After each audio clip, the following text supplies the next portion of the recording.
Türkistan yig'layotidi. O'ltirilayotgan va o'layotgan xalq yig'layotidi. Norsiyda sabiylar yig'layotidi. Nafratlanyotidi.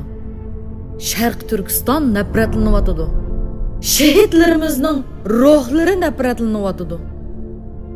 Xalqimiz nafratlanyotidi. Norsiyda sabiylar umidsiz beqiyotidi. Saq qoldi deganlarmi o'z navbatlarini saqlab ochiq to'lg'anyotidi. Sen nima ish qilyapsan?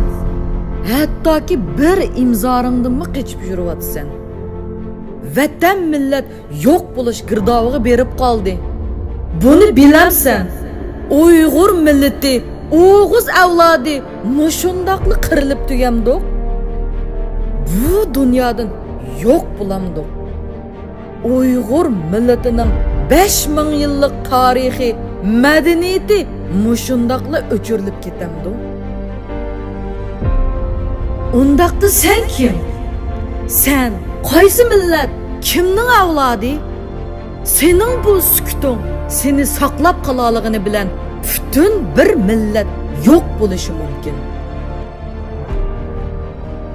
O'z tuprog'ing, dining, madaniyating, xotin bolaring, erlaring, mol mulking dafsanda qilinayotsa, beshingni ichingga tiqib, sesq jiningni saqlab yurishingning seni bu dunyoda xotirjam qilmaganidek, u dunyodami xotirjam qilishi natoyin. Undaq inson, undaq millat nagili borsa, ezilgani ezilgan, yo'q bo'lgani yo'q bo'lgan bo'ladi. Chet ellardagi million Uyg'ur qanisilar? Bu imzo bizning kelgusimizning imzosi. Bu biz uchun bir umid. Bu imzo va guvohliklar Xitoy tajovuzchi jallodlarining qizil ko'z yolg'onchiligini dunyo xalqiga isbotlashning yo'li.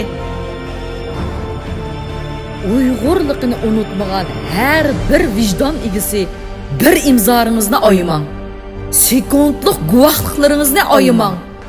Bu guvohliklar va imzolar shu mazlumlarning beshidagi zulmlarning ko'tarilishi uchun vasila bo'lib qolgusi.